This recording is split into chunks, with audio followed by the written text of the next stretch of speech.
Yo, yo, yo, yo, yo, yo, yo, yo, pew, pew, pew. welcome to episode 49. Big Damn. 49, yeah. 49 is crazy. A first time on set, the movie podcast where we talk about whatever movie we want, however the hell we want to. I'm your host, Jadoni.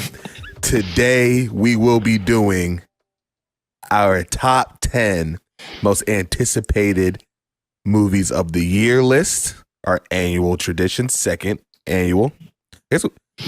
Yeah. And to help me do that is none other than the Montanimal. Hill. How you doing, brother?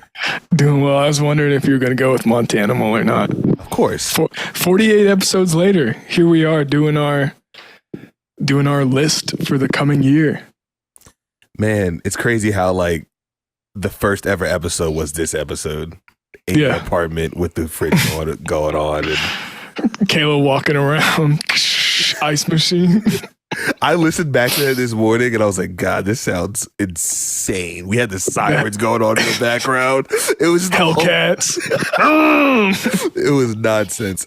As y'all can see, we are without our glorious producer, MC on the ones and twos, Mr. Lael. As you can see on video, for people listening, you don't see it, but he's not here. They can feel the lack of his presence. The lack of food. Him calling me whatever, Evan Williams. Evan man. Yeah. It's funny. He called me. He said he's under the weather with his weak ass immune system. And he said, tell the people that Griffin gave me Fluentel Pro. What? Like COINTEL Pro, but the flu? He said I'm relaying the message. So his mind is all scrambled. He's got a fever or something. I was on the phone with him. He said, hold up. He said, I just walked up the stairs. I said, oh my God, dog. You're out of it. Get well soon, man. Get well soon, Lael. We're nice to you on here, even though you and Griffin were mean to me when I was sick. But you know, we were. I'm better than this. I'm better than that, I should say.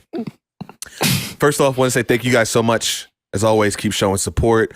Follow us on Instagram, First Time On Set Pod, and TikTok, First Time On Set Pod.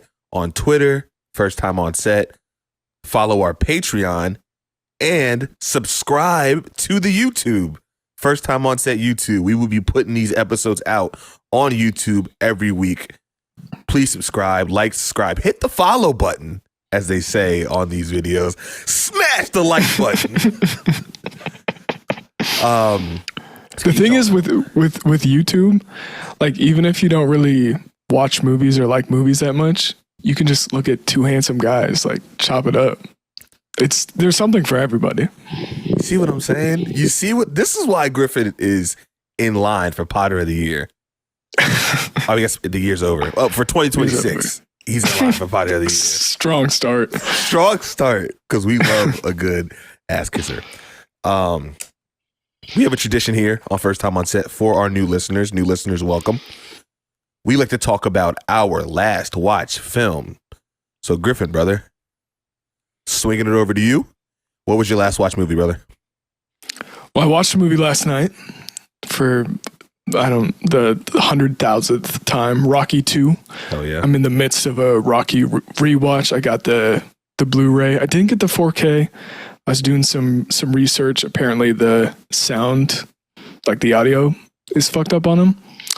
But Rocky 2, it's basically Rocky 1, like revamped, which is sweet. The first 20 minutes is the fight from Rocky 1. And then it's just Sylvester Stallone with brain damage for 40 minutes. And then it's a training montage and a fight. And I just love that movie so much. I was watching the first one. I damn near cried at the end of it, even though I've seen that movie 100 times, it's just, it has the emotional beats down so well, and you care about these characters so much that even, like I said, I grew up watching these movies, that even watching Rocky 2 for the first time in probably only a year still gets me. So good. Where does the original Rocky rank in terms of your all-time favorite sports movie?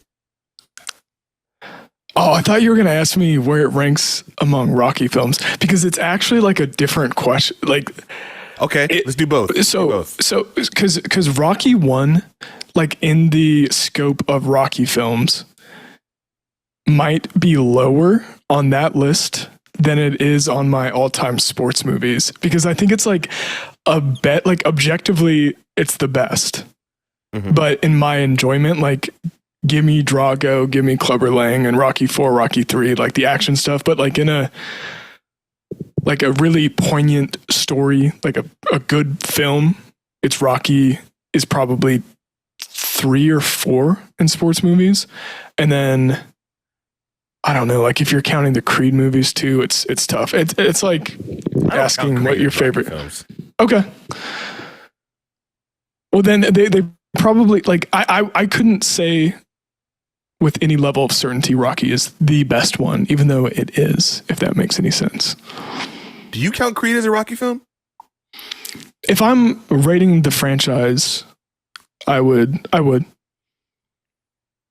That makes, yeah, I mean, it makes sense. It's in the Rocky universe, Rocky franchise, but it's not a Rocky story. I mean, Rocky's in 1 and 2. Sure. Okay, it's a Rocky film. Sure, we'll get to that. I don't know. What real quick, name your 5 favorite sports films. You don't have to. Iron Claw. Does Iron Claw count as a sports film? Yes, okay. Wrestling's a sport. Professional wrestling's a sport, motherfuckers. Okay. Iron Claw, Rocky, Raging Bull. Fuck. Like, it'd be for the sake of some variety, I won't put any other Rocky or Creed movies. No, I'm putting Creed in there. I'm putting Creed. Dude, what are you doing? Yeah, because Creed feels like the realist boxing movie. And Sugar. Bill Simmons just put Sugar on his pyramid of best sports movies of the 21st century. I have not seen Sugar, so. Gas.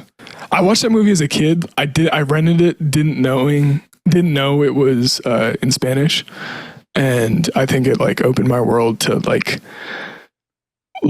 I think at that point in my life I was just watching IP, like big movies, mm-hmm. and that movie like really had me engaged in a different type of storytelling. Sugar. And I'm not sure, but like you watch it in Spanish, you're like, whoa. And the ending blew me away because I'm like, I don't want to reveal anything with you not seeing it, but I was just expecting something different from the movie. Who directed Sugar?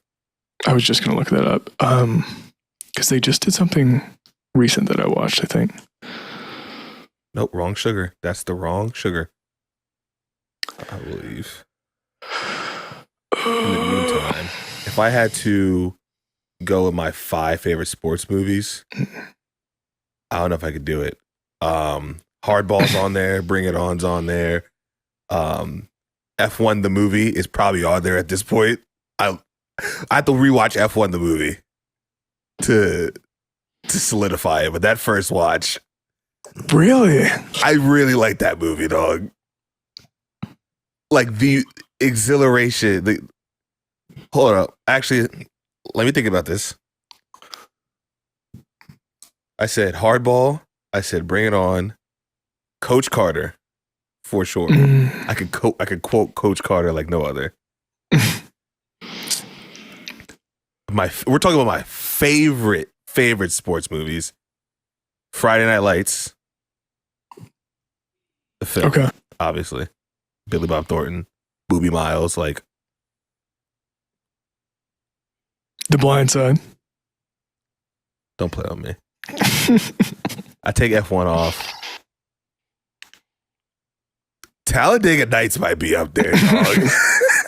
I love Talent. You know how all this is BS? But like, if we're talking about my favorite sports movies, the movies I watch all the time, it's those. I think that's valid.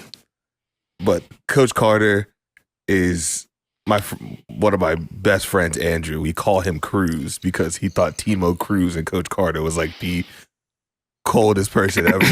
And he would make his NCAA basketball players and he would name them Timo Cruz. And so we just started calling him Cruz. And that's stuck with him since high school. He has no Hispanic heritage at all, but we call him Cruz.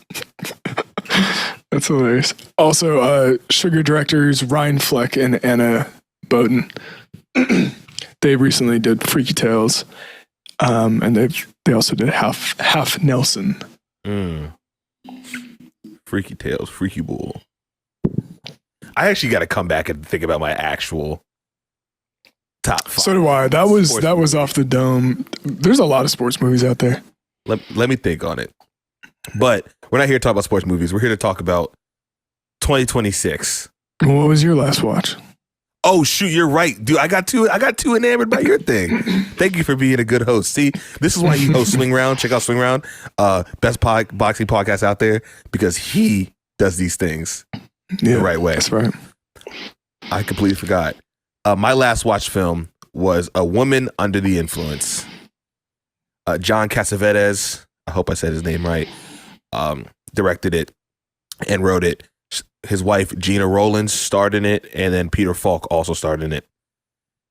And it's basically Rowlands plays a wife who's suffering from an undisclosed mental illness, but I think as we've got to understand mental illness is kind of like bipolar disorder. And it's just her.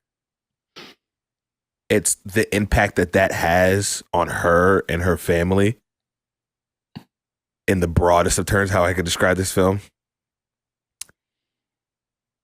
This may be top 5 saddest movies I've ever watched in my life. Oh, damn. Bro, like, it's one of those things where I had to pause like 4 different times because I'm like, damn, it's one of the best movies I've ever seen ever. Like, really, like, it's incredible. The way they use the camera, get real personal. The way the camera moves, and they get these extreme close-ups, intense moments, and like kind of out of focus, but it makes sense because of the state of the characters. I really like that movie.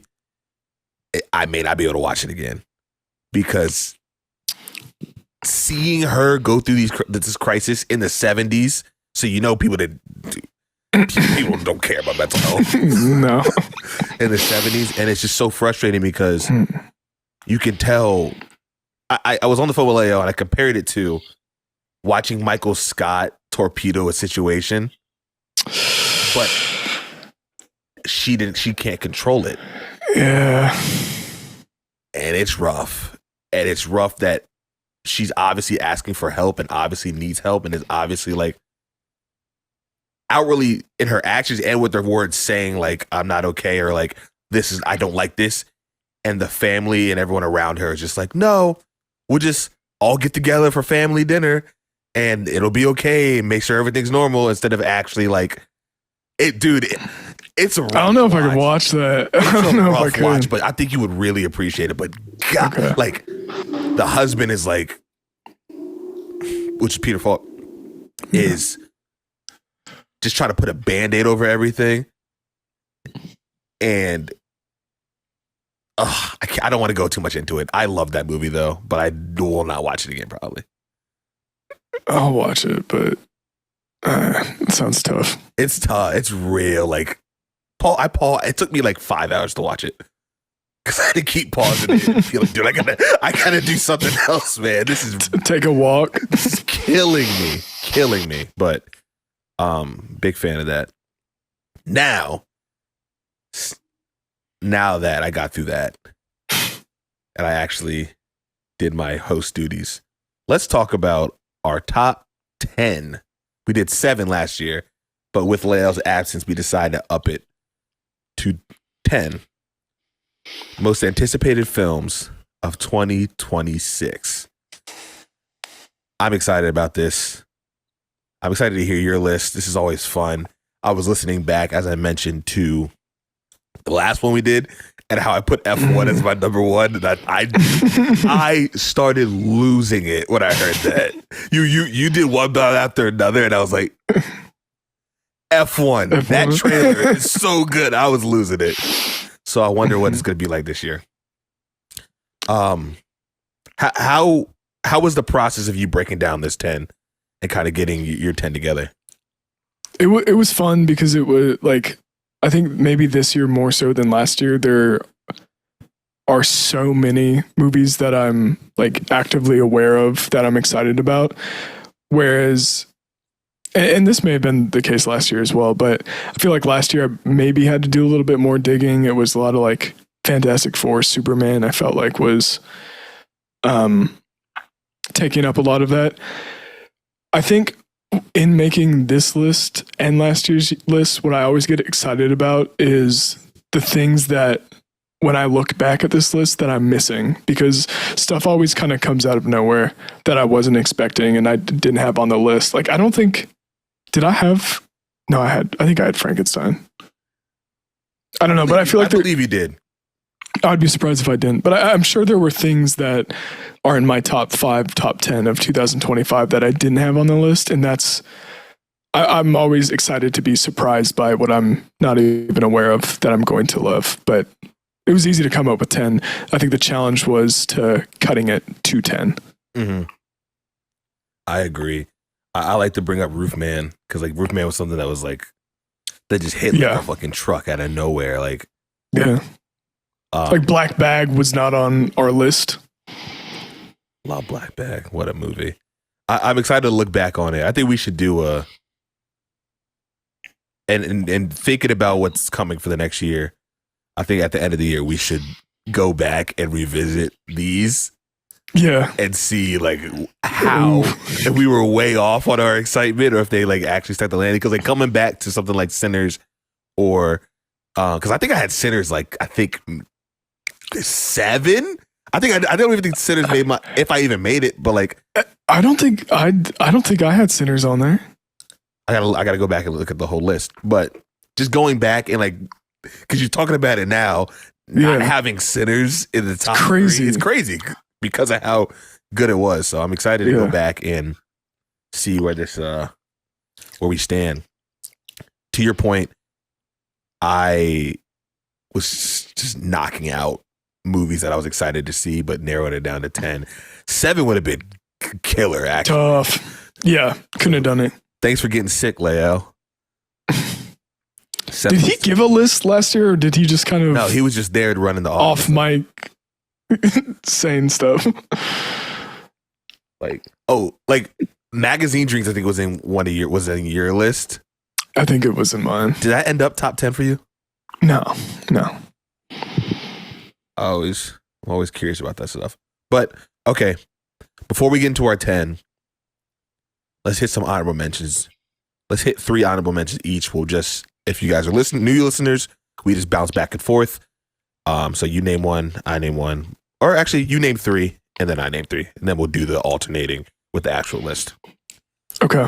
So what are 3 of your honorable mentions?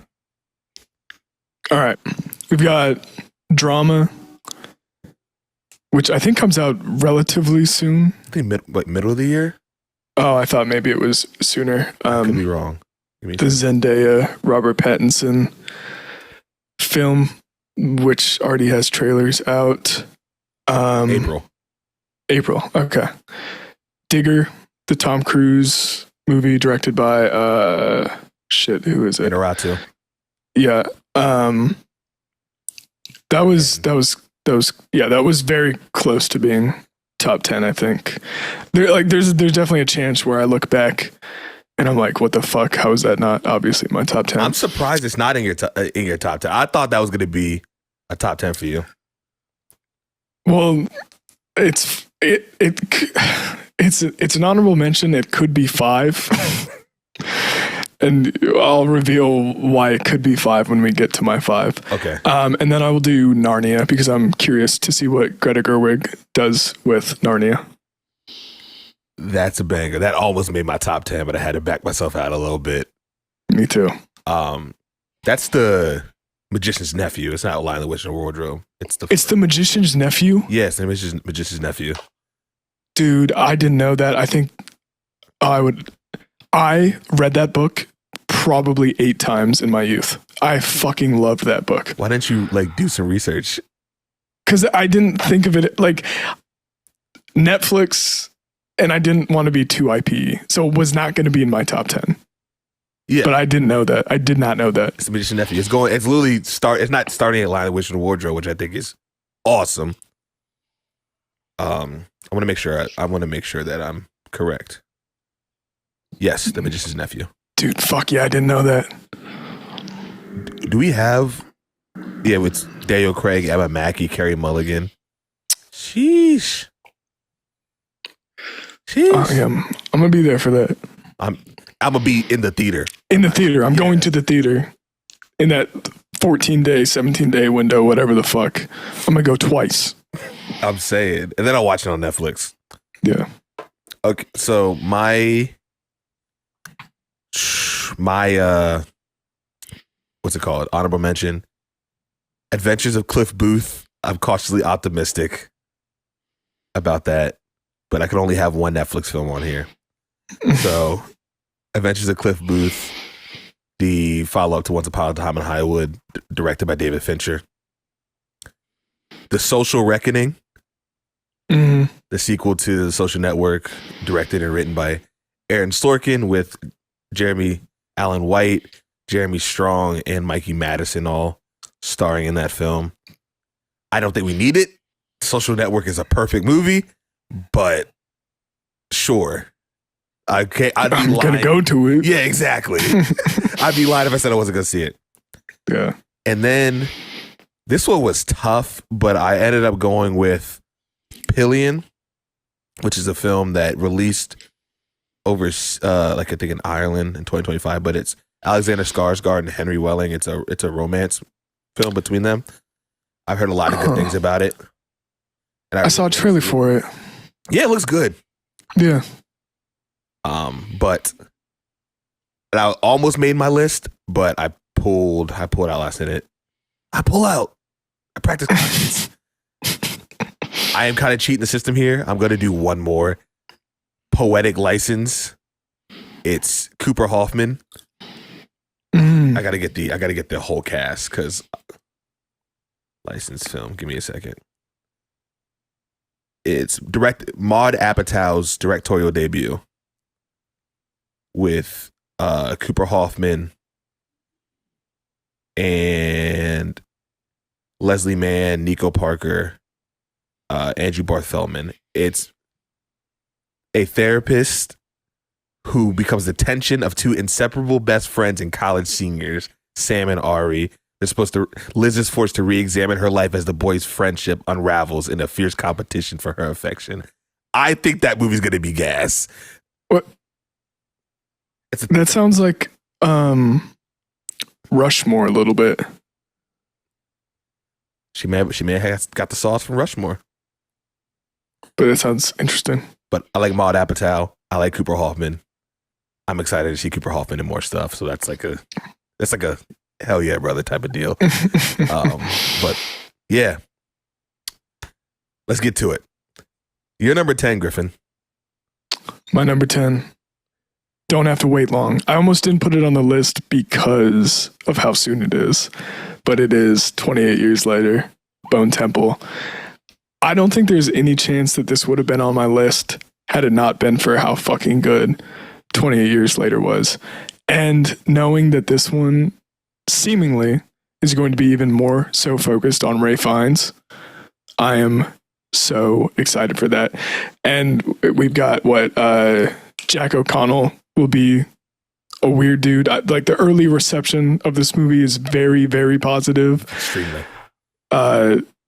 I'm very excited for this movie. It's gonna be sweet. They greenlit the third one like as soon as the early reactions came. Yeah, the third one was greenlit. Like as soon as those start pouring in, they're like, "Yep, third one's in production."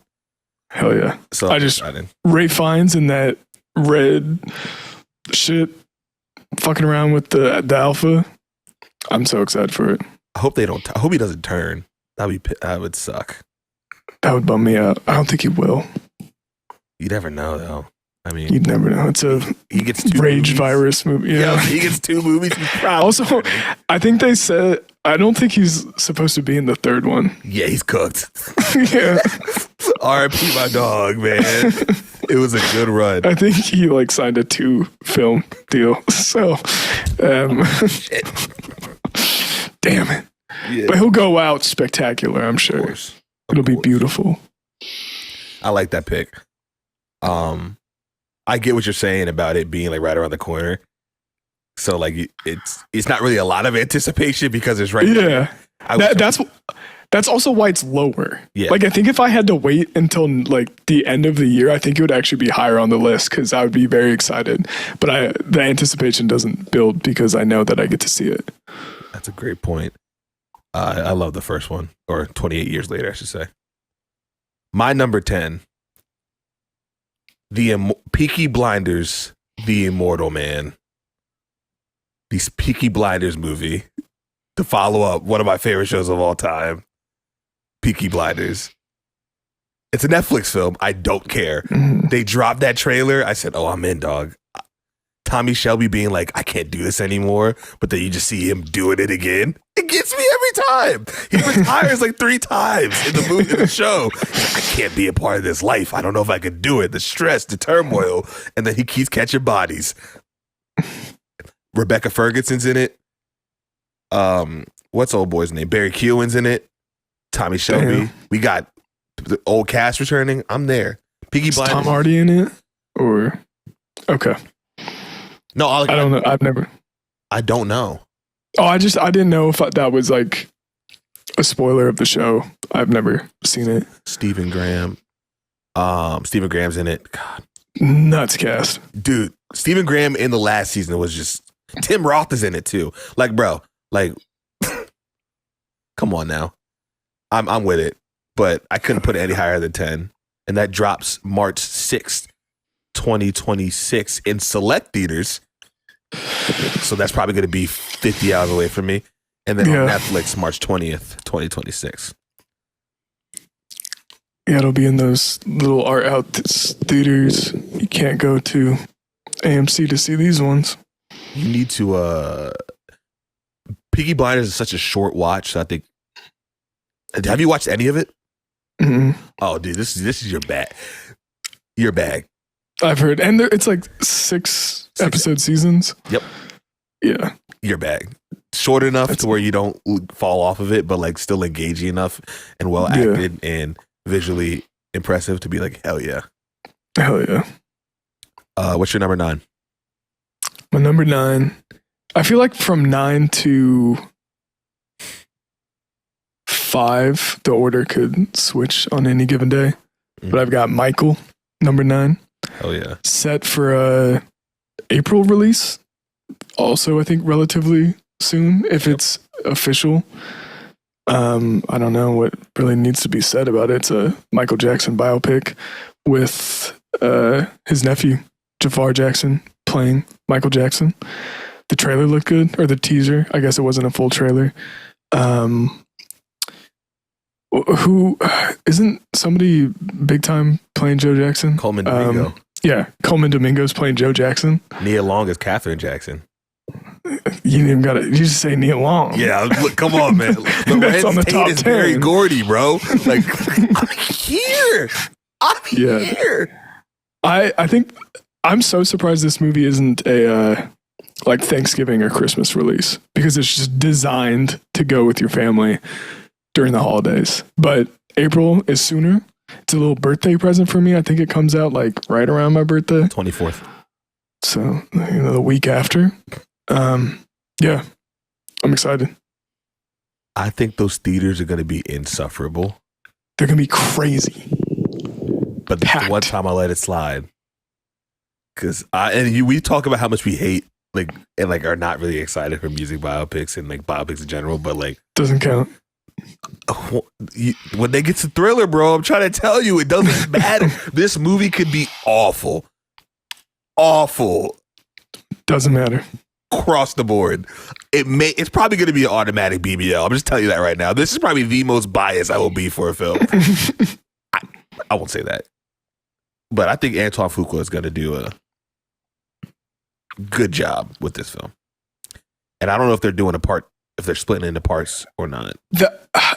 I feel like I remember that being the announcement, but I haven't read anything further on that. But I could see them milking the shit out of it and like doing a multiple part. The last thing that said is in November, the Lionsgate chairman, Adam Fogelson, said the studio was not ready yet to confirm plans for a second film, but was making sure that we're in a position to deliver more Michael soon as after we release the first film. That made me we're getting both parts in the same year. That might be. Also, like, you release this movie knowing, like, the appetite for Michael Jackson is not going away. Yeah. You release this, you're going to get a great reception or a great, at least, audience attendance, and you're going to release the second one. It's going to make money. It's going to make a lot of fucking money. Yeah. My number 9. That's a great number 9, Griffin. My number 9 is I Love Boosters. Science fiction comedy written and directed by Boots Riley. Oh, shit. What? Ready? No, wait. Don't look it up. Okay. Starring Demi Moore, Keke Palmer, Naomi Ackie, Taylor Page, Lakeith Stanfield, Isa Gonzalez Populou, and Will Poulter. Yo. Yeah. Has Boots Riley not made a movie since Sorry to Bother You? Nope. Oh. I think if I knew or remembered or thought about this movie, it would have been in my top 10. I am so excited for this film. I love Sorry to Bother You. Me too. And I think this film with this cast is insane. The premise is a group of shoplifters take aim at a cutthroat fashion maven.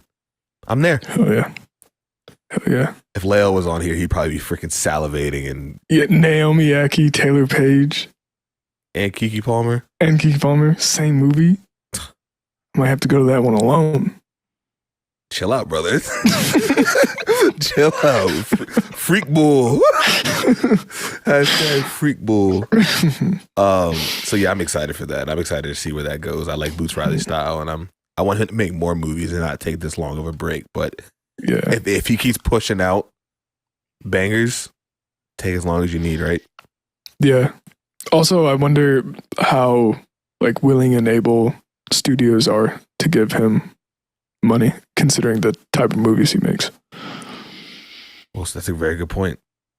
Or type of movie he only made. This is only wasn't Sorry to Bother You his directorial debut. Even so, yeah. And that's a Virgo, the TV show. It's a big swing, and like not for wide consumption of a general audience. It's a weird fucking movie. It very much is. What's your number 8? My number 8 is The Adventures of Cliff Booth. Hey, you put it on the 10.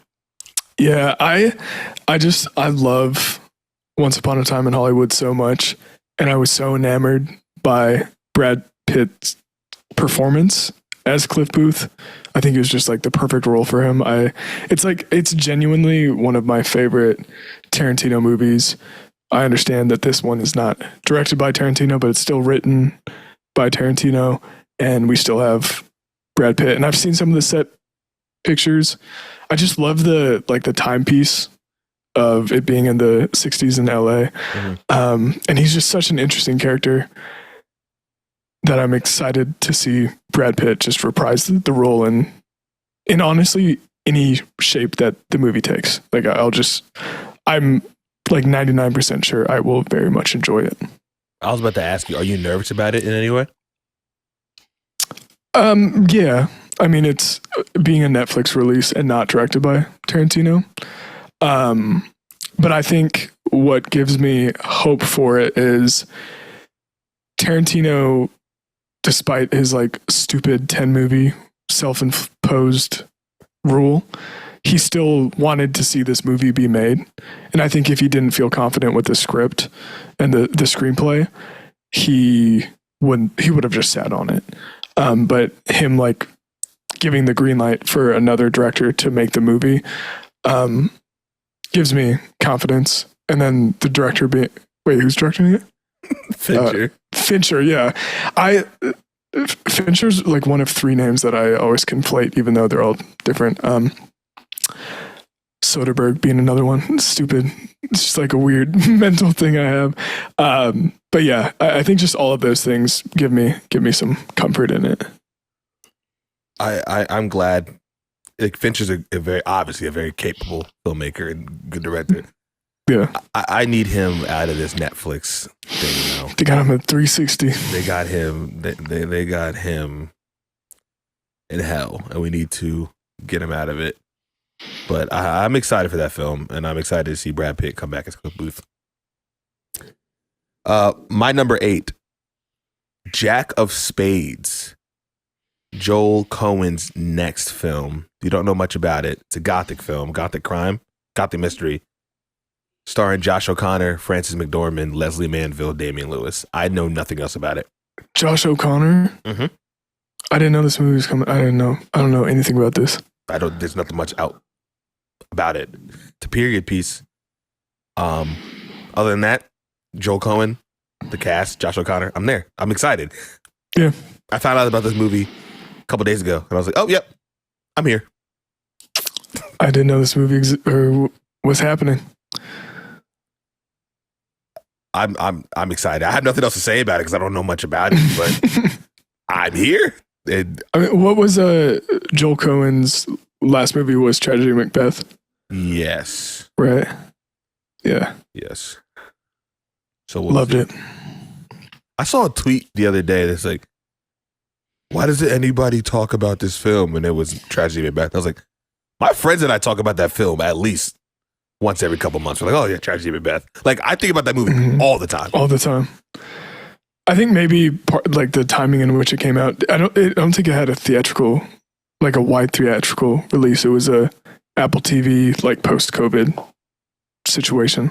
Didn't it come out on Apple TV like way later than it came out in theaters? Because I saw it in theaters. I just feel like was it not like around COVID time? No, it was. I'm just saying. I thought I did not watch that movie first on Apple TV. I remember watching it it came out in 2021. Yeah, Christmas time in 2021. I gotta look at the release. Yeah, Christmas 2021. And then it came to Apple TV January 14, 2022. So not that long. Same kind of the same time as Highest to Lowest. It's a great film though. Number 7. I don't know if there's an official release date for this, and I'm not 100% certain it's 2026, but I believe it is. Clayface. Oh, for sure 2006. That's okay. October 26th. But honestly, it's a tragedy written by Mike Flanagan based on the DC character Clayface. What else is it today? That's what I'm saying. Like Mike Flanagan, his writing, he's got me. Anything that he's attached to, I will be watching. I think I've told you, Jaden, of the dream, Jadoni, excuse me. The dream. It's there already, bro. It's whatever at this point. The dream I had where I went to some premiere with Mike Flanagan was doing a Q&A, and I asked him about his relationship with treating death with so much tenderness. And it was a super emotional question. He was like, that's very thoughtful. So I, subconsciously and not subconsciously, I am a big fan of Mike Flanagan, and I'm very excited to see the movie. Me too. Very much. It comes out September 11th. When you mentioned that scenario, I just thought about the studio when Matt asked Ron Howard that question. He was like, "That was the dumbest fucking question." I just imagine Flanagan giving you that response in your dream, and you being crushed. It's like I don't think of that at all. What are you even talking about? Naomi Aki's also in that movie. Yeah, I'm excited for that.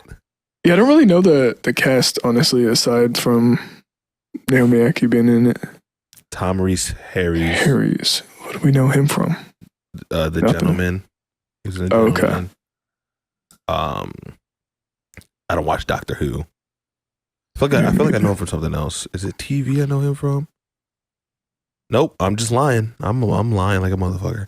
But shout out him. Shout out Big Dog. Mm-hmm. I'm excited for that film. I'm excited to see the body horror.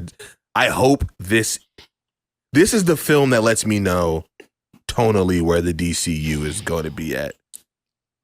Like if they're serious about the differing types of stories, because if it feels like a superhero movie or like a comic book movie, then maybe I don't have as much trust in the direction of the DCU. I want it to feel like a comic book movie.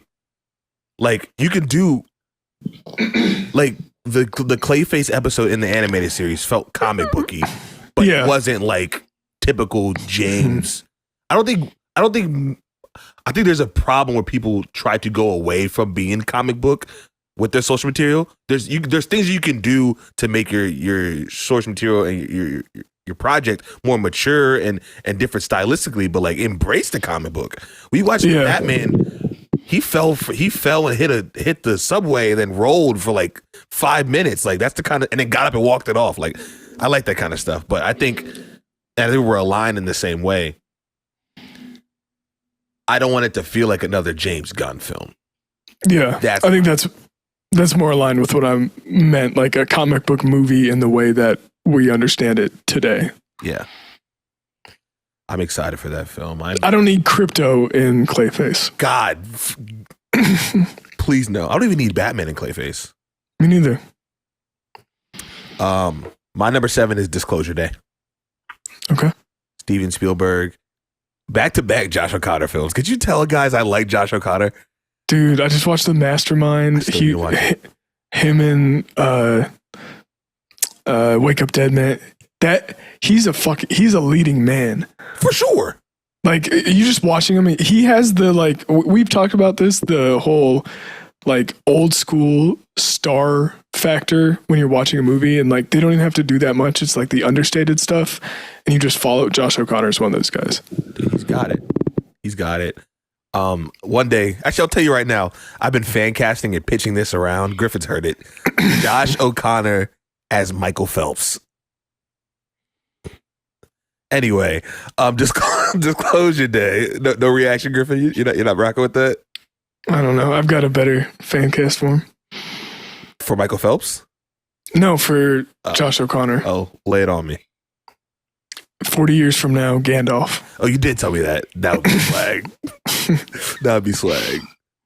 Dude, he's great.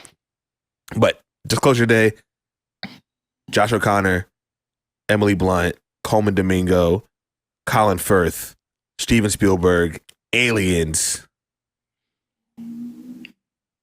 What's up, man? If you guys want to see how I feel about it, check out trailer reactions on First Time on Set Instagram. We did that. But yeah, I'm just excited to see Spielberg back in his bag with the alien stuff. And it seems like a big swing even for Spielberg. I think that's what's exciting about it. Like that trailer, I'm like, this looks kind of weird and like ethereal, and I don't really know what's going on based on the trailer. And Emily Blunt doing it, whatever the hell. Yeah, she's gyrating a little bit. That comes out January 12th. Damn, I can't read. June 12th. June 12th. So like early summer blockbuster. We got that, and then we got a few more that I'm sure will be on this list coming in those following months as well. What's your number 6, Griffin? Disclosure Day. So that's why I was just kind of continued with the conversation. Disclosure Day is my number 6. I mean, what sold you on it aside from Emily Blunt? Spielberg, and then seeing Josh O'Connor. Like, I'm going to be honest, Josh O'Connor's doing some heavy lifting. He's positioning himself as one of my favorite working actors. Undoubtedly. It's like everything he's in, he's so solid and he's so good. And maybe I'll save it for off pod, but I think he should be getting a lot more love than some of his contemporaries are getting. I think it's him and Chalamet are like the two new guys of like that. I don't know. I'm sure I'm missing people, but if we're talking about the white boys, right? That I'm talking about the white boys. Yeah. No, if we're talking about the white boys of Chalamet, Pattinson's not in that because Pattinson is like the age aspect. Chalamet, O'Connor, Butler, Mescal, Dickinson. Yeah. But he hasn't really positioned into that like leading man yet. And that's kind of the distinction that I hold with Elordi too. Mm-hmm. It's like he's a good welcome addition to a movie. But aside from like women, I don't think people are like really going to see a Jacob Elordi movie. Wuthering Heights will kind of test that, I think. But even so, that has Margot Robbie. Like, she's the star in that. I'm not gonna hold you. I'm actually pretty excited for that film. It looks so good. I have no relation to the book, so all the things that people have been pissed about in terms of the book, I don't know. I just think that movie looks good, dude. The visually, and Saltburn looked good visually though. Yes, and it was fucking ass. But watching the trailer on, like in the theater, I'm like, damn, I gotta see this. I'm hooked, and it could be the biggest abomination to. Let me not say that because how I felt about Frankenstein. It could just. I won't know how bad they butchered the book, the source. I just won't know. I'm excited for it, and my Margot Robbie stock has never been higher. Coming off of A Big Bold Beautiful Journey, never been higher. My number 6 is Michael. Okay. We said it already, man. It's Michael Jackson. I hope they show Bad. They will. What's the one song? What's the one music video you want to see in that movie? Oh, man. It's hard to.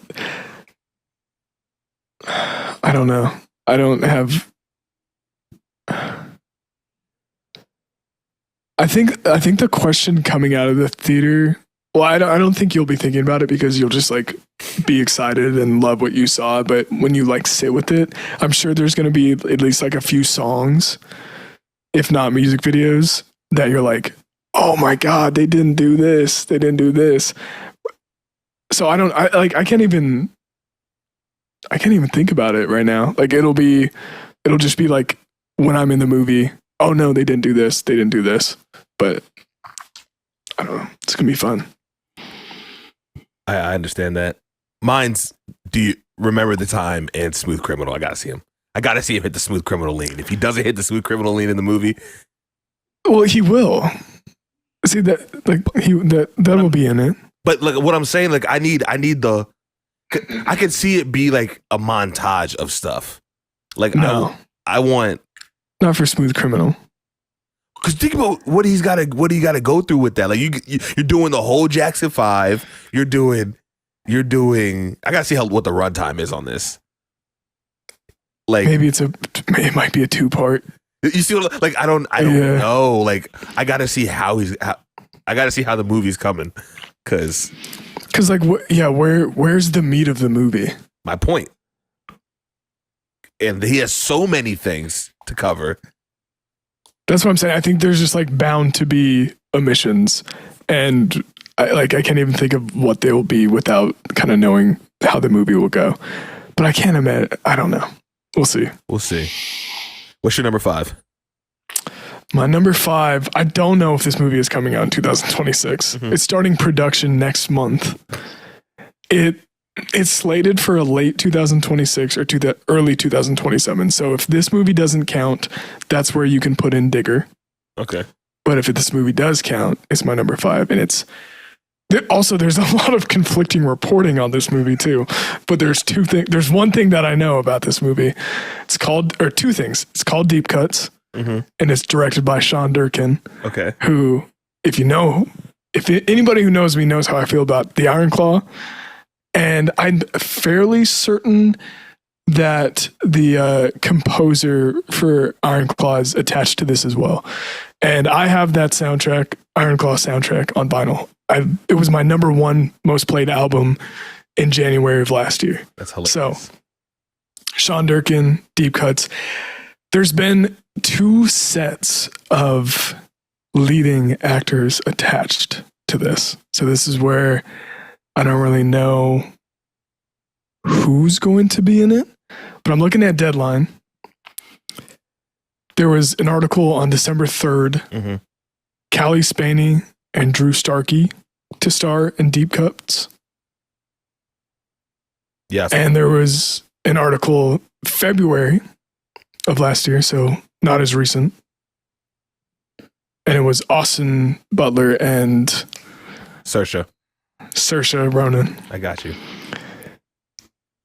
I was under the impression that it was Saoirse Ronan and Austin Butler, but Sean Durkin is doing some really heavy lifting for me here, just because of how I felt about Iron Claw.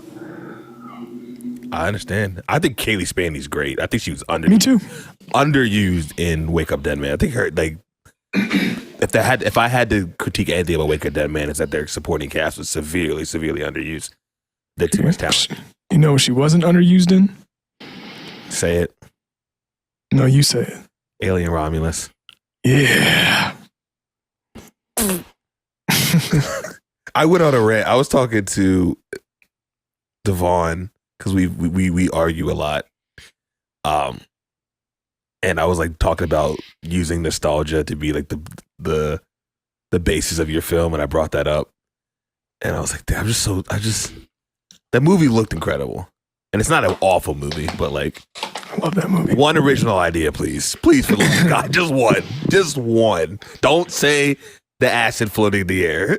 That was my next point. That's not but like the ideas of the story. It was cool. Yep. It got my juices flowing. It was cool, but like everything was like, yo, you remember this movie and then this movie and then this movie? You know what I did at every one of those moments? I said, yeah, I remember that. I remember that. I was like, yeah, mock suit. You started laughing. Nah! No, I didn't even know that movie was coming out. I'm excited for that. I fuck with Sean Durkin. My number 5. This is where it gets spooky, man. I'm looking at myself and I'm looking at my list and I'm like, dear God. Number 5 is Bone Temple. Okay. Even though it's right around the corner, I've been so excited for this movie since watching 28 Years Later. So like I can't put it anywhere lower than 5. I have nothing else to say about that. Honestly, when that movie ended, I remember getting out of it and being like, when does part 2 come out? Because it just felt so unfinished, like not in a bad way. Like it felt like the movie had an ending, but the story was clearly not finished. And I was like, man, are we gonna have to wait like 2 years? Saw that release date, January. I said, I can wait for that. Isn't it like almost exactly 28 weeks after? I don't know. Probably. I think so. Is that head ass? It may be, but guess what? I don't care because I like the movies and I like Nia DaCosta. You should watch Hedda if you haven't. Hedda's a good movie. I've not. It came out last year. It's when I said when you see a bad bitch and you immediately dolly zoom. That happens in the movie. Exactly. And that's what inspired my text because like I get it. Okay, we're getting to our top 4 now. I know this is about to be so gross. I think there might be one that I think there's probably one that you have that I don't have. That was never in consideration for me. But my number 4, I'm on 4. Mm-hmm. Werewolf. I knew it was gonna be I knew that was gonna be on your list. I knew you knew it would be on my list. I knew it was going to be on your list. I would have been shocked if I would have put my whole house on it that was going to be on your list. Yeah. Christmas release. It's Eggers. It's Eggers. Of course it's Christmas. Yeah. Well, I mean, I don't think it wasn't just Nosferatu that was Christmas. What was the other one? The Northman wasn't. a Christmas release. I don't think. When did the Northman come out? I thought it was like October, November. But yeah, Robert Eggers, Aaron Taylor Johnson's, they're working together yet again.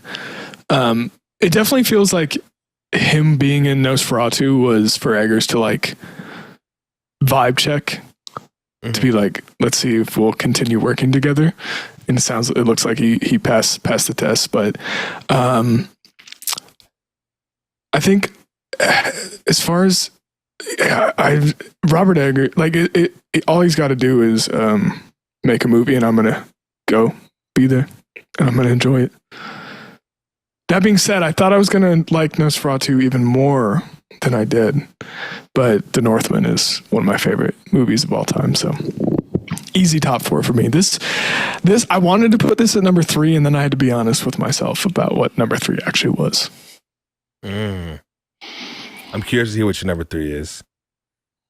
I'm curious. Werewolf, has Aaron Taylor Johnson solidified himself as the Beast guy with Craven and now Werewolf? 100%. He's just animal dude. Yeah. Grew his hair out, got big and strong. That's who he is. Aaron Taylor Johnson as Mufasa.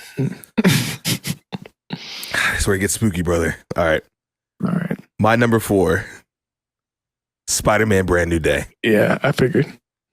Look, man. Look, brother. Destin Daniel Cretton handling Spider-Man. Say what you want about Shang-Chi. The hand-to-hand getting busy in that. Train. Awesome. Train scene. Insane. Punishers in this were hopefully so far removed from Iron Boy Jr. that we can get Spider-Man just being Spider-Man. So I'm excited to see where this new saga of Spider-Man goes. And as much hate as I give Marvel, right? And I'm sure Vaughn's ears are gonna perk up. Much hate as I give Marvel, you will never ever see me rank a Spider-Man movie low on my most anticipated list. It's like Batman. I'm always gonna be excited for a new Spider-Man film. I'm always gonna be excited for a new Batman film. That's just what it is. And I just have so much. The hand's gonna be in it. Yeah, Griffin. I need Spider-Man. We've talked about this before. I need Spider-Man to be Spider-Man. Like, if Spider-Man is Spider-Man in this and not, as you said, Iron Boy Jr., then I will undoubtedly love this movie. It'll be in my top 5 at the end of the year. But I haven't seen Tom Holland be the Spider-Man I know and love. I think No Way Home was the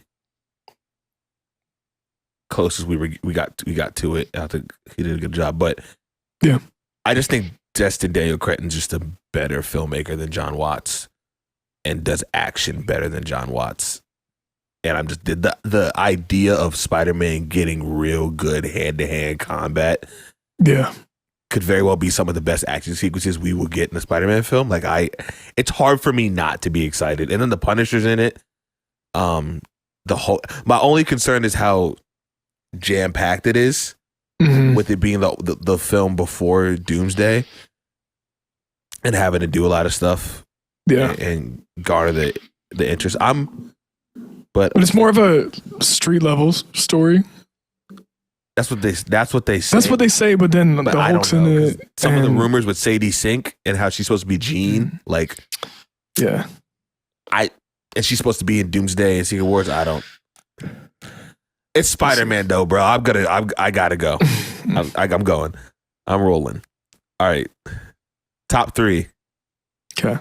What's your number? Also, I will say Spider-Man not being on my top 10 is probably like a lie to myself, because again, if somebody asked me like, what are the 10 movies, if you could see them right now, what would they be? Spider-Man Brand New Day. It's hard. It's in that list. But this is my list as of an hour ago. So number 3, Avengers Doomsday. That's mine too. Let's just talk about it. I just talk about it. I mean, For me, it's the X-Men, and it's curiosity of Doctor Doom and how they play the dynamic with it being Robert Downey Jr. and the return of Steve Rogers, Captain America. But it's the X-Men for me. I just seen Ian McKellen and Patrick Stewart's bald head in that chair, comic book accurate, ready to Cyclops. Yeah, another on-screen Charles Xavier death. Can't get enough of those. Yeah, you can see the X-Men get just wiped out, I think. But for me, it's honestly the X-Men are doing such heavy lifting. Look, man, and again, I'm sure Vaughn's gonna have a lot to say about this. I would be lying if I said I'm not anticipating this film for a multitude of reasons. One, because as you said, the X-Men are some of my favorite characters. I like the old, like, you know, the Fox, the X-Men we grew up with, obviously. I don't feel a crazy, like, strong attachment to them to where I'm like, I needed them in this film, right? Like, we've gotten X-Men so much. I would much rather have a new iteration of the X-Men that gives Cyclops his run and gives Cyclops love than having to rehash things that we did in the past, which is a consistent thing I've had. I'm scared about with Deadpool and Wolverine and how successful that was, and how that movie was just a big pile of dog shit that just dangled. Remember this? Yeah, remember this? Yeah, like it was. No one can tell me the movie's good. Like no one. I don't care. That movie sucked. And to see that they made so much money, me being the cynic and the corporations, who's to say that they just like, oh, this made money, let's double it with this. And obviously we don't know a lot about the plot. Obviously don't know all these kind of things, but what they have shown me with bringing back Steve Rogers and Thor, and now they're doing the Fox X-Men, I'm weary about it. But I say all that to say, Doctor Doom is one of my favorite characters in all of fiction. Robert Downey Jr. is an incredible actor. I'm sure he's going to give a good performance, and it's up here because the intrigue of it all. Is Marvel back? Is this going to be Marvel getting their second win? Is this them going from 8 Kobe to 24 Kobe? Like, is this them coming back? Is this them going from Bron in Miami back to Cleveland type of resurgence? So I'm curious. Or is it D Wade going to the Cavs? Or is it D Wade in the 2014 finals? That man's freaking knees was shot. So we'll see, man. But not having it on the list would have been disingenuous. But like not having it top 3 would probably be like, I'd be lying to myself because of everything that surrounds it. Yeah, I was in the same boat. You didn't like, as a big Cyclops guy, you didn't like the Psycuck from Fox X-Men. I'll take it even further. I hated it. I think that whatever iteration we get of X-Men again shouldn't touch Wolverine for a good bit. I think Wolverine has run his course, and I think I'm tired of seeing Wolverine being the center of it when there are so many great characters like Iceman and Beast and obviously Cyclops and Storm. I think them positioning, because they realized they had to start with Hugh Jackman. And we all love Hugh Jackman. But I'm also a big advocate for knowing when to end. And I think they should just stop with that. But they fucked my dog Cyclops up. I'm happy to see James Marsden get another run at it. But like, at what cost? Because this movie could just be dangling keys. We'll see. It definitely has the makings of a dangling key movie. But I'm going to give it the benefit of waiting to see it. And if it's great, I will come on here at the end of the year and I'll be like, this movie was great. But if it sucks, I'll do the same thing. How's it going to look? So with the teasers I've seen, it actually looks like a movie. Okay. I'll pull up. I gotta get his name right. Doomsday. The cinematographer of Avengers Doomsday is Newton Thomas Siegel, who has done countless films, and I'm gotta pull it up because it's one that I really, really like. Defy Bloods, Bohemian Rhapsody, Crash the Tiger, Hidden Dragon, Sword of Destiny. A couple of the X-Men movies like Days of Futures Past, Drive, like X2. So movies that look like movies. Movies that look like movies. Cool. And then TV as well. So we'll see, man. But it's got to earn its good graces because right now I'm very skeptical.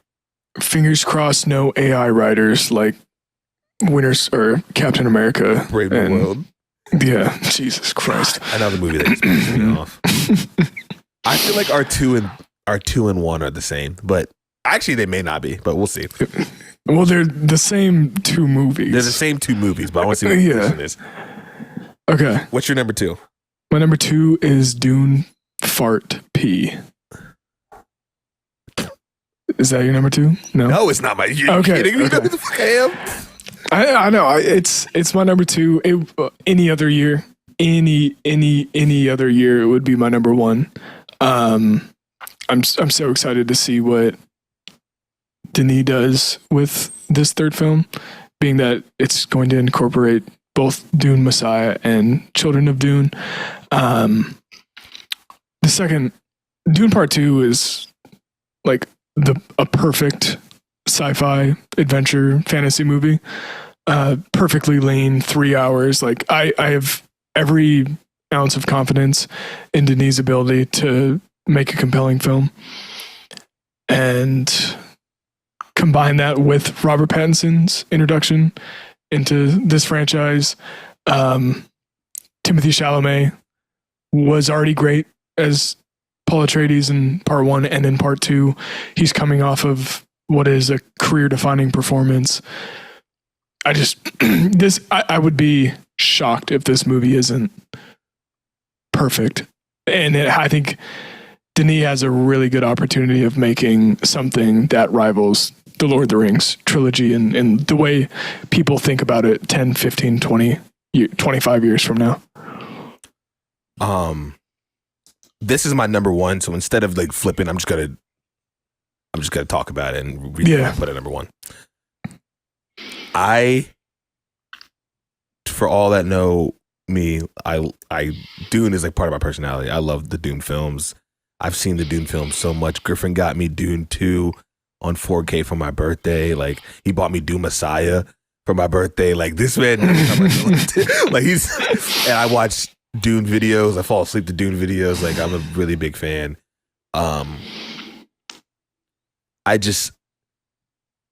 It's combining Messiah and Children of Dune. It's a tall task, and it's definitely not going to be Dune 2 as accessible and easily digestible. And Dune 2 isn't even that digestible, but it's not going to be as made for public consumption as Dune 2 is. But if Denis lands the plane on this, I don't think he's doing. He's not. This is his last he's Dune movie. Yes. So if he lands the plane on this is one of the best trilogies ever. And we don't have Greg Fraser on here this time, but we do have Linus Sandgren, who was the DP for movies like Jay Kelly, La La Land, Saltburn. He's doing Worthington Heights. Wuthering Heights, Babylon, No Time to Die. Like, yeah, we got a good one doing this. So I'm excited for it. Anya Taylor-Joy is in it. Robert Pattinson in the Dune universe. You go from freaking Austin Butler to Robert Pattinson as villains. Yeah. Timothée Chalamet coming in, bald head Timothée Chalamet. Momoa's back. Yeah. I can't. There is no world that this isn't my number 1. I love these films. So What are they called in the Dune universe when they come back? fuck. S- Give me a sec, because I'm. is it like Spectre? It's not Spectre. No. I'm Shit. drawing a blank. Also, Josh Brolin. They're called Golas. Goalless. Okay, yeah. I was trying to remember. I'm currently reading Dune so I can finish Messiah prior to the movie. Yeah. Again, this would be my number one like any other year. What's your number one, Griffin? It's The Odyssey. And that's my number two. It's The Odyssey. Yeah. I mean, I know this is like a lame talking point, and it's actually not the reason I'm super excited for this, but I love it when filmmakers take big swings, and like The Odyssey is probably like one of the biggest swings a creative could make. That combined with like the understanding of the spectacle that this movie should be, coming off of Oppenheimer and like Nolan's widely understood use of IMAX, having this entire film shot in IMAX. It's like the first time ever watching that 6-minute prologue or whatever in Avatar. I was ready to leave that theater after it because I was like, I'm excited for Avatar, but this is what I'm here for. Matt Damon looking jacked for some reason as Odysseus, as he should. Tom Holland, I think, is going to have a great performance. I've been a little bit critical about the roles he's selected, but it's not a discredit to what I think his acting ability is. But like you're picking Cherry and whatever the hell movies he's selecting. Devil All the Time. Yeah. Uncharted. Yeah. Anne Hathaway, Zendaya as Athena, Robert Pattinson, John Bernthal in there. Benny Safdie. Yeah, Benny Safdie as, it looks cool. It just looks so fucking cool. I have always been a total nerd for like Greek mythology, and I loved the movie Troy growing up, and I'm afraid to like get my expectations too high for this, but the like subject matter of what this movie is, combined with how I felt about Oppenheimer, I'm expecting this movie to be like one of my favorite movies of all time. That's bold. That's all I'm saying. That's big expectations. I know, but it's what I'm expecting. So only thing is like let me not say that, because I'm not gonna say that, because I think the Odyssey lends to some of the stuff Oppenheimer did, like character wise, like. Mm-hmm. So I was gonna say that that Oppenheimer was like very focused on Oppenheimer and like his psyche and all that stuff, but it's the Odyssey, so I'd take that back. Favorite film of one of the favorite films of all time is Big Praise or Big Expectations. I'm not mad at it though, because it is a spectacle. It is Nolan. Nolan is built for these kind of things. They made an event of the movie, just did the 70 millimeter, them freaking pre-ordering the tickets years in advance. If you want to know my thoughts on that and the trailer to the Odyssey, check out Instagram. Okay, we're covering that as well. For those who know me, I'm a big Percy Jackson fan, big Greek mythology fan, love God of War. I love pieces that fucking completely don't tell the right mythology of things, but I think it's still interesting. The only thing that could get me more excited, for it than like a Greek mythology type of movie is something like Dune, because I love this. I love this kind of storytelling. I'm with you though. I like Christopher Nolan. Obviously, I think Christopher Nolan's great. I'm not like a huge Christopher Nolan fan. So if I was maybe even a little bit more of a Christopher Nolan fan, it's probably my number one.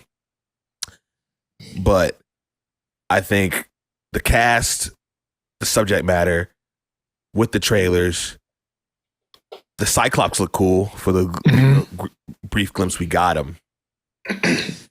I think this is going to be one of those movies that is just going to, be a hit. It's going to make a lot of money. Yeah. I wish we had a 70 millimeter theater around me, but we don't. And I'm just really excited to see where this goes. And you have to see it in the biggest screen possible.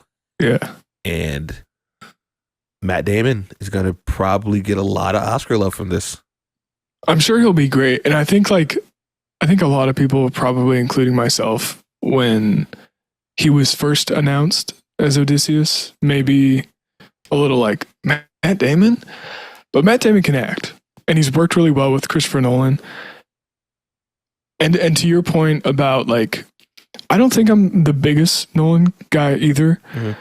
But coming off Oppenheimer, if I hadn't just seen Oppenheimer, I don't think this would have been my number one. But I loved Oppenheimer. Great I think The Odyssey just lends itself. It's ripe in character study. Like Telemachus is going to have his entire character arc, and I think Tom Holland's positioned just in terms of like content that he has to work with of a supporting role for sure. For sure.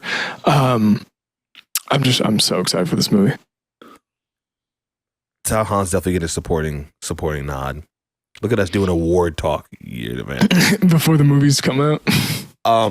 It's just, but like people forget. Like I know you said like, oh, Matt Damon, but like Matt Damon is a movie star, dog. Like this the kind of stuff he does. Like he has the physicality. You've seen it with Bourne. Like he could act ridiculously. Like he's a great actor. He's like a star. Like this, like his type of vehicle towards the end of his career, late stage Matt Damon. That's going to bring him back because he hasn't really been the front and center of things. If I'm mistaken, like he's in the past few years, like he's kind of just been like the last big movie that he's been like front and center in. Well, I think I don't know what came out first. Like The Martian was big. Yeah. But that was it. The Great Wall or The Wall or whatever. Was a total flop, piece of shit movie. I don't know if that was like his last like big vehicle he led, and if that scared some people off for a period. But even with like working with Nolan in Interstellar. Yeah. He was in the last like the run is like Interstellar, Ford vs Ferrari, Last Duel, Air, Oppenheimer. Like Air, he's also like he's kind of in the front and center of Air, I would say. Yeah. But it's him and Affleck. But like this is right up his wheelhouse, and I think this is something that is going to show that he's still that nigga. I fuck with Matt Damon so heavy. Also, shut the fuck up about historical accuracy of a fantasy. I can't say historical accuracy because, like I said, I like Percy Jackson and God of War. And those literally bastardize and like play with the mythology. Who the fuck am I to care about what the armor looks like? There's a Cyclops in it. What are we doing? I am curious to see how fantastical this goes. I don't think it'll go that fantastical with it being Nolan. Yeah, which is like but if it works, it works. That is my only like slight concern. But I think my only concern is like it could be weirder and it should be weirder, and maybe Nolan will make it less weird. Like Poseidon has a big role, and Athena. And I like to see Athena. I think Athena will probably be because it's Zendaya's Athena. Yeah, you're gonna put her in it, but like I can see Nolan doing the thing where it's like Poseidon's presence is through the weather, but not actually showing up, which I would just like to see Poseidon show up. I fuck with Poseidon. You want to see Poseidon and Percy Jackson. Yeah. Shout out Big Percy, Big Killer Percy, Mr. Catch a Body. That comes out. We didn't say the release dates for like the last 4 films. I feel bad. July 17th. July 17th. That's for Odyssey. Doomsday and Dune right now are for December 18th. 18th, but one of them's gonna move. Yeah. What's gonna move? Dune, for sure. You think so? Yeah. Up? Yeah. No, they're not gonna move that back. They're trying to get. It's award season, baby. Yeah. They try to do all that. They're definitely gonna move it up. Also, shout out Mortal Kombat 2. I didn't put that on my most anticipated, but you're damn right it is. Let's go through our top 10. Let's get out of here, bro. Just go 10-1. 10-1. Mm-hmm. All right. Coming in at number 10, we've got 28 Years Later, Bone Temple. Number 9, we got Michael. Number 8, we got The Adventures of Cliff Booth. Number 7, we have Clayface. Number 6, we have Disclosure Day. Number 5, we have Deep Cuts or Digger, depending on if Deep Cuts comes out. Number 4, we have Werewolf. Number 3, we have Avengers Doomsday. 2, Dune Part 3. And 1, The Odyssey. You really gotta enunciate on that Digger. Digger. You can't slip up on that one, boy. D. D as in dog. Digger. My 10 is number 10, Peaky Blinders, The Immortal Man. Number 9, that's such a head ass pick. Number 9, I Love Boosters. 8, Jack of Spades. 7, Disclosure Day. 6, Michael. 5, Bone Temple. 4, Spider-Man Brand New Day. 3, Avengers Doomsday. 2 Marvel movies back to back.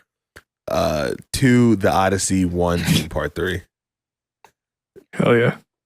Look, I think it's going to be a good year of movies. I'm sad because we were supposed to be getting a Jordan Peele film this year, but it's now off the schedule. So fuck me, I guess. I was ready to come in here talking some ass if we got a Jordan Peele film that was like great. Yeah. Gotta wait till next year, whatever. Yeah, there's always next year. They're talking about him for a Marvel film. Blade. Is that what they said? Yeah, but or was that just an Instagram post? I think they're kind of shutting it down. I think he should do just a Midnight Suns movie in general, or like a Ghost Rider. That'd be cool. With Hugh Jackman reprising his role as Wolverine. So we don't have a 5-star guessing game because that just pissed me off. So I have nothing else for you guys. I would just say check out Swing Round. Griffin, plug your podcast. Swing Round, boxing. Again, if y'all don't like boxing, doesn't matter. Come listen. I'll soothe you to sleep. I don't care if you're listening or not. Just get my numbers up. That's it right there. This man, just press play. Potter of the year right here. Just hit play. That's what you guys got to realize. Play and follow, and leave 5 stars and subscribe and all that stuff. But like, just get our numbers up. Even though attention and retention. I mean, yeah, like engage with us. But maybe you engage with us. But your mom, your sister, your brother, maybe 1 or 2 of them. Just go in their phone. You probably know their password. Maybe it's your wife, your girlfriend. If you're kind of like that, you need to know everyone's password. Put in their password. Go to Spotify or Apple Podcasts. Press play. Turn the volume down. Just let that shit run. He gets it. And I say the same thing for us as well. And be on the lookout. Let's look at the schedule. We are going to be coming back on Saturday, Patreon. We took a break for Patreon this week or last week, but we're coming back. Don't worry, guys. Where's the schedule? And we will be talking about our letterboxed. What the fuck? Our letterbox wrapped. So that's our letterboxed. I think that's it's got a nice ring to it. And then for episode 50, Big 50, we got our Golden Globes pod, because Golden Globes are going to be happening on Sunday. And then just be on the lookout, man. I got one thing to say. What's that, brother? That 5-star game last week, not Leo's best work. Or the last episode, that was the easiest It was so easy. one ever. He said, as soon as he said Josh Brolin, it was too easy. What movie is TJ Miller and Josh Brolin? And Josh Brolin in? What movies are TJ Miller in? That's, you see what I'm saying? And then just Josh Brolin at the jump. I was like, oh man. He said Ryan Reynolds afterwards. Yeah. Like, when you're doing something like that, you got to go obscure. You got to go like the people that Brad Pitt. Try to throw it off. TJ Miller, like, you got Cloverfield, the Emoji Movie. Golly, brother. Yikes. Shout out. Actually, wait, no. You better say shout out TJ Miller. Nope. Yeah. I forgot why he. I forgot for a second why he's not in anything anymore. You said big bro. You said look out. Amtrak bomb threat incident. I don't know what that is. Okay. I'm gonna get that Wikipedia crazy. Thank you guys so much as always for episode 49. Again, like, subscribe on YouTube, follow on Spotify and Apple Podcasts. Listen on Spotify, please. And we'll catch y'all next week. Peace. Peace.